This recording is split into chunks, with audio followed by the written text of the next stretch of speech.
네, 오늘은 우리 교재 말씀 향기 교재 2권이 되겠습니다. 2권. 1권은 우리가 다 마쳤죠. 2권은 이제 3과부터 시작이 됩니다. 1권에서 1과와 2과를 우리가 배웠죠. 주의 말씀은 내 발의 등이요 내 길의 빛이니이다. 하나님의 말씀인 성경이 우리의 인생을 비추는 등불이 된다는 것을 우리가 배웠습니다.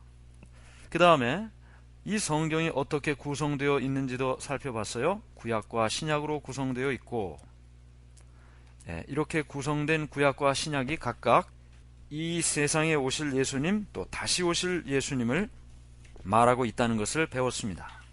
오늘 우리는 3과를 시작하면서 세계의 기원이라는 제목으로 함께 말씀을 나누도록 하겠습니다.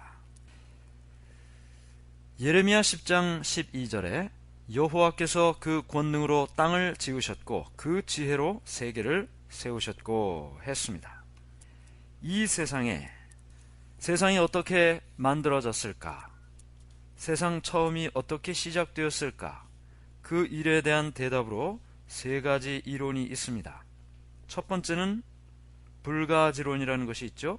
불가지론은 알 수 없다는 것입니다. 알 수 없다.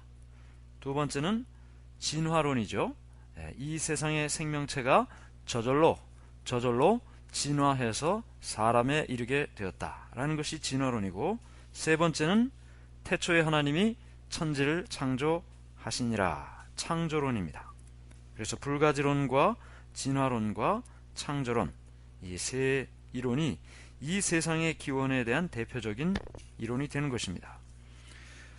먼저 이 진화론을 살펴보면요, 진화론은 찰스 다윈이라는 영국의 생물학자에 의해서 종의 기원이라는 책이 만들어지고 그 책을 통해서 사람들에게 널리 전해지게 되었습니다. 이 진화론은 자연도태라는 것은 안 쓰면 없어진다는 거예요. 그 다음에 적자 생존, 강한 자만 살아남는다, 이런 이론을 바탕으로 해서 진화론이 만들어졌습니다. 우리 교재에서 설명하는 것처럼 이 자연도태 또는 적자 생존의 이론을 통해서 진화론은 가설을 하고 있습니다. 가설. 이럴 것이다 라는 거죠. 만류 인력의 법칙이나 또는 유전 법칙 같이 진화론은 법칙이라는 말로 설명하지 않습니다. 이것은 진화론입니다. 그럴 것이다 라고 말하는 가설의 주장에 불과하다는 것이죠. 모든 사람들이 인정할 수 있는 법칙으로 설명되지는 않는다는 것입니다. 오늘날 많은 학교에서 이 진화론을 가르치고 있습니다. 그러나 우리가 생각해야 할 몇 가지 사실을 통해서 우리는 이 진화론이 진리 또는 법칙이 아니라는 사실을 생각하게 됩니다. 왜 그러냐 하면 이 진화론은 이 생명체가 처음 어떻게 생겨났는가에 대해서는 설명을 하지 못하고 있어요. 미생물이 처음 생기고 미생물이 점점 발전해서 고등동물, 사람이 되었다고 이야기하는데, 사람의 전 단계에서 사람이 됐고 그 사람의 전 단계는 그 전 단계에서 그것이 됐고, 이렇게 설명을 해요. 그럼 맨 처음은 어떻게 생겨났는가 라는 질문에 대해서는 그건 알 수 없다, 우연히 그렇게 됐다 또는 저절로 그렇게 됐다, 증명할 수가 없는 것입니다. 그 다음에 또 한 가지는 진화의 과정을 우리가 살펴볼 때 진화가 되는 과정에 연결고리가 없다는 거예요. 예를 들면 원숭이가 사람이 되었다는 것인데, 그러면 원숭이와 사람의 중간 단계가 무엇이냐는 거죠. 그것이 만약에 있다면 화석으로 발견되어져야 하는데 화석으로 그와 같은 중간고리가 발견된 것이 없다는 것입니다. 그러므로 많은 학자들은 이 진화론이 그야말로 법칙이나 진리가 아니고 가설일 뿐이라고 설명을 하고 있죠. 그 다음번에 설명하는 것은 불가지론이 있습니다. 불가지론은 뭐냐 하면 알 수 없다는 것인데, 알 수 없다는 것은 우리가 논의할 필요조차 없는 거죠. 그러므로 이 세상에 있는 세상의 기원에 대한 세 가지 이론, 불가지론, 진화론, 창조론 가운데 불가지론도 아무 의미가 없는 것이고, 진화론도 충분한 설명이 되지 못하고 결국 세 번째 이 창조론을 우리가 살펴보게 됩니다. 창조론은 하나님께서 이 세상을 창조하셨다는 것입니다. 하나님께서 세상을 창조하셨다. 창세기 1장 1절에 태초에 하나님이 천지를 창조하시니라 선포했습니다. 성경은 우리에게 사실을 사실대로 기록하고 선포했습니다. 그것을 믿는 것과 믿지 않는 것의 차이만 있을 뿐이죠. 물론 이성적으로 생각하고 판단하고 근거를 찾아서 믿을 수 있는 것도 많이 있습니다. 성경에. 그렇죠? 과학적으로 설명되는 많은 것들이 있어요. 그 중에 대표적인 것이 성경에 8일 만에 할례를 하라는 것입니다. 태어난 지 8일 만에 할례를 하라. 태어난 지 8일 만에 할례를 한다는 것은 피를 흘리게 되는데 왜 8일 만에 그것을 하라고 했을까? 그것은 나중에 이제 많은 의학자들이 과학자들이 연구한 바에 의하면 사람이 태어나서 혈액이 가장 빨리 응고되는 시점이 태어난 지 8일째 되는 날이랍니다. 그 그래프가 첫째 날은 이렇게 있다가 둘째 날, 셋째 날 점점 올라가요. 혈액이 빨리 응고된다는 거죠. 8일째 되는 날 가장 빨리 혈액이 응고됩니다. 그리고 나서 다시 그 그래프가 내려가요. 그러므로 이스라엘 백성들이 할례를 행할 때, 수술을 하고 할 때 피가 나는데 지혈제도 없이 어떻게 지혈을 했을까? 하나님께서는 가장 혈액의 응고가 빨리 되는 그날 할례를 행하라고 말씀하셨던 것이죠.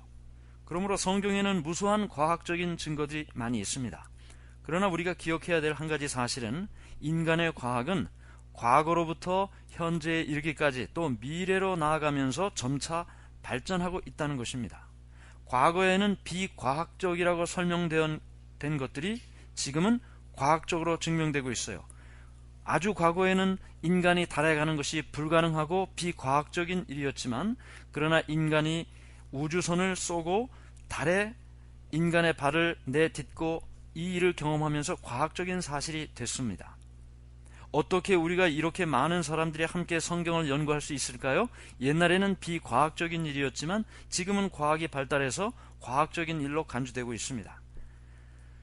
성경에 과학적으로 검증된 것도 있지만 앞으로 검증돼야 될 것도 있는 것입니다. 인간의 과학이 계속 발전하고 있으니까요. 그러므로 현재 과학으로 설명될 수 없다고 해서 그것을 비과학적인 일이라고 말할 수 없는 것이죠. 그래서 우리는 성경에 나타난 많은 말씀을 통해 이성적으로나 또는 믿음으로나 이 성경이 진리라는 사실을 생각하게 됩니다. 여기 계속되는 시편 33편 6절, 여호와의 말씀으로 하늘이 지음이 되었으며 그 만상이 그 입 기운으로 이루었도다. 네, 모든 만물들이 하나님의 입에서 나오는 기운, 능력, 파워로 이루어졌다. 하나님께서 말씀하셨을 때 이 세상에 없는 것에서 있는 것들이 생겼습니다. 이게 하나님의 능력이라고 했어요. 파워라고 했어요. 하나님의 무한하신 능력이 세상 만물을 잇도록 하셨습니다. 여기 우리 교재에 보면 첫째 날부터 창조의 이야기가 있어요. 첫째 날은 빛이 있으라 하셨고, 둘째 날은 궁창을 만드셨습니다. 궁창은 공중입니다. 공중. 우리가 저 하늘을 보죠. 파란 하늘을 봅니다. 구름도 있고 그것이 궁창입니다. 궁창 위의 물과 궁창 아래의 물로 나뉘라고 했어요. 노아 홍수 때 이 궁창 위의 물이 다 이 땅에 비로 내렸죠. 그래서 그 전에는 이 궁창 위의 물이 마치 비닐하우스 같은 작용을 했기 때문에 지구의 온도는 어디나 다 똑같았어요.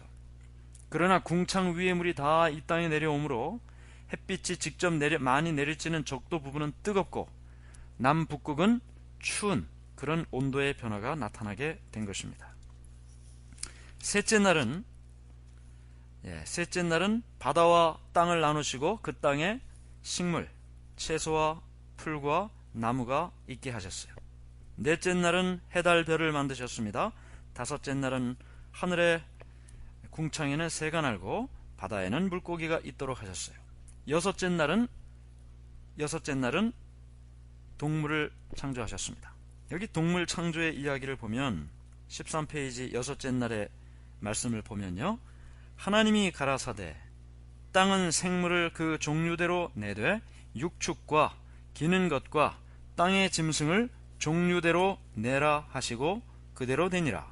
하나님이 땅의 짐승을 그 종류대로, 육축을 그 종류대로, 땅에 기는 것을 그 종류대로 만드시니 하나님의 보시기에 좋았더라.